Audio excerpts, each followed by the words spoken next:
کا ایک مطلب یہ بھی ہے کہ کسی ایسی شخص کا انتخاب کرنا جس کی اطاعت و اتباع کر سکے. اتباع، اب اتباع کن کی کرنی چاہیے؟ کوئی کریٹیریا قرآن اور حدیث سے ہے تو سورہ یاسین شریف میں آ گیا اتبعوا من لا یسألکم اجرا وہم مہتدون. اتبعوا من لا یسألکم اجرا وہم مہتدون. اتباع کرو ان کی جو سوال نہیں کرتے اس اجر کا تم سے، اور وہ ہدایت یافتہ بھی ہو. دو شرائط آ گئی. ایسے شخص کی سلیکشن دو چیزوں پر کرنی ہے. آپ نے دو پوائنٹ نوٹ کرنے ہیں جو قرآن نے بتائے. مرشد میں دو کوالٹیز کم از کم ہونا بہت ضروری ہے جو قرآن بتا رہا ہے. ایک تو یہ کہ وہ ہدایت یافتہ ہو، عامل و جاہل نہ ہو، 24 گھنٹے والا نہ ہو. یہاں سوئے پڑے ہیں کہنے لگے جی پیر صاحب تو مکے مدینے میں نماز پڑھتے ہیں. ایسے پیر بھی پائے جاتے ہیں جو کہتے ہیں ہمارا ایسے دنوں سے واسطہ پڑا، ہم نے باقاعدہ یاد کیا ان کے خلاف، جو کہتے ہیں صرف ہم سے محبت کرو، تمہیں نماز پڑھنے کی ضرورت نہیں، ہم تمہیں جنت میں لے جائیں گے. اس کا مطلب ہے وہ ہدایت یافتہ نہیں ہے، وہ تو خود گمراہ ہے. اور یہ جو عاملوں کے پاس چلے جاتے ہیں تو حدیث آ گئی جو شخص کاہن کے پاس گیا 40 دن تک اس کی توبہ قبول نہیں ہوتی. ایسے ہی اور اس عامل کی بات پر یقین کرتے ہوئے واپس آیا تو دائرہ اسلام سے خارج ہو جاتا ہے. غلط ہوں تو آپ کو دینا والے ہو. یہ جو عاملوں کے پاس جاتے ہیں، جادوگروں کے پاس جاتے ہیں اور ان کی ہدایت پر عمل کرتے ہیں تو دائرہ اسلام سے خارج ہو جاتے ہیں. دوبارہ سے آپ کو کلمہ پڑھنا پڑے گا توبہ کرنے کے بعد. اتبعوا من لا یسألکم اجرا وہم مہتدون. اتباع کرو ان کی جو کسی اجر کا سوال نہیں کرتے، چندے نہیں کرتے، مریدوں کو ٹھیکے نہیں ڈالتے. سیدھی سیدھی بات، عام الفاظ میں بات کروں، اور جو ہدایت یافتہ بھی ہو. اللہ تبارک و تعالیٰ نے ہدایت یافتہ کا بھی ایک کریٹیریا بتا دیا. جب قرآن کا تعارف پیش کیا ذالک الکتاب لا ریب فیہ ہدی للمتقین. سورہ بقرہ کی شروع کی آیت نکال کے دینا ہوں میرے فون جس کے پاس. فرمایا الف لام میم ذالک الکتاب لا ریب فیہ ہدی للمتقین.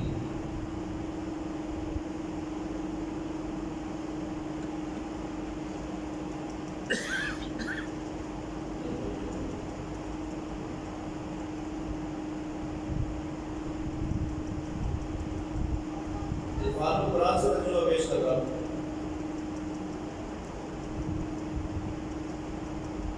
الف لام میم. اللہ اور آقا علیہ الصلوۃ والسلام اس کے معنی پہ بتا رہے ہیں.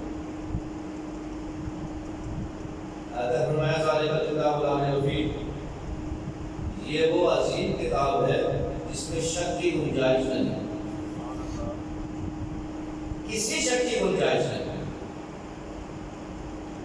جو ہدایت ہے پرہیزگاروں کے لیے، ہدایت یافتگان کے لیے. اب یہ بات تو یہاں پتہ چل گئی کہ اس کے پڑھنے سے ہدایت نہیں ملے گی.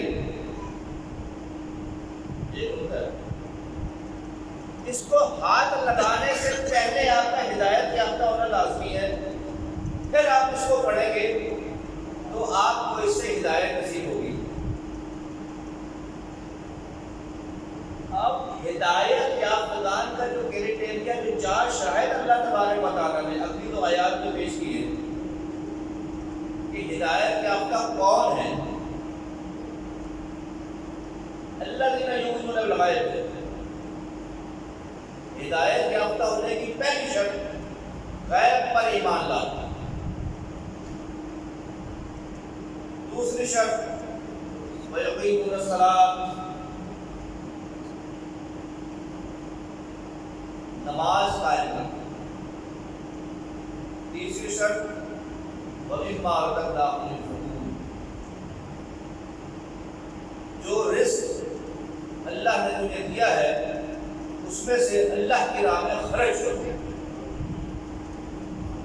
کسی بھوکے کو کھانا کھلا دو، یہاں سے اسٹارٹ کیا جائے. آپ نے مسجد بنا دی اور پڑوسی بھوکا ہے تو آپ ہدایت یافتہ نہیں ہے. مسجد بنانا آپ پر فرض نہیں تھا، پڑوسی کو کھانا کھلانا آپ کے اس کے حقوق میں شامل ہو. بھوکے کو کھانا کھلانا،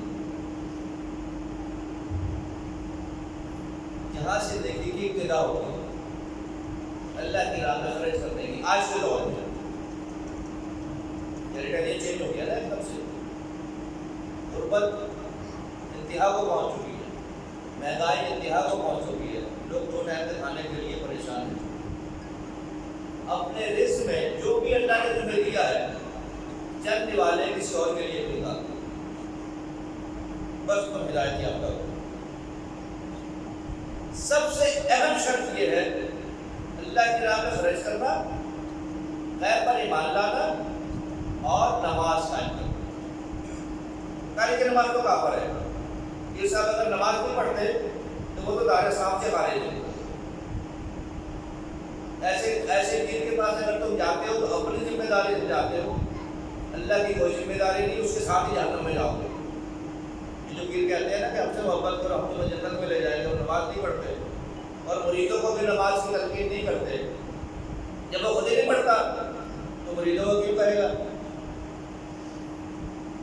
کہتے نہیں تو ہر نماز پڑھنے کی کوئی لوٹ نہیں، میرے نال محبت کرو میں تمہیں جنت میں لے جاؤں گا. سندھ میں اور پنجاب میں ایسے چیز بہت پائے جاتے ہیں، ہمارے یہاں شہروں میں بھی پائے جاتے ہیں، لیکن بالخصوص دیہاتوں میں بہت زیادہ پائے جاتے ہیں. 3 شرائط تو یہ ہو گئی.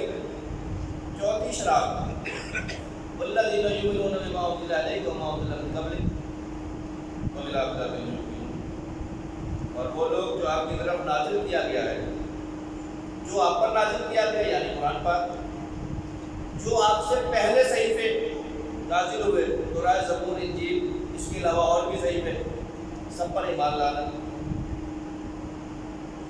اور آخرت پر بھی ایمان.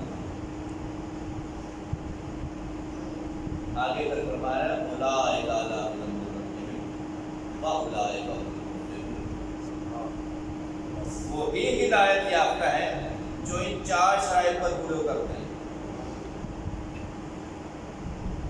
اور یہی فلاح پانے والے ہیں. ان شرائط پر پورے اترنے کے بعد اب آپ قرآن پڑھیں گے تو ہدی للمتقین، آپ متقین میں شامل ہو گئے، ہدایت یافتگان میں شامل ہو گئے، پرہیزگاروں میں شامل ہو گئے. اب آپ قرآن پڑھیں گے تو قرآن آپ کو بتائے گا. ان میں سے ایک بھی شخص کم ہے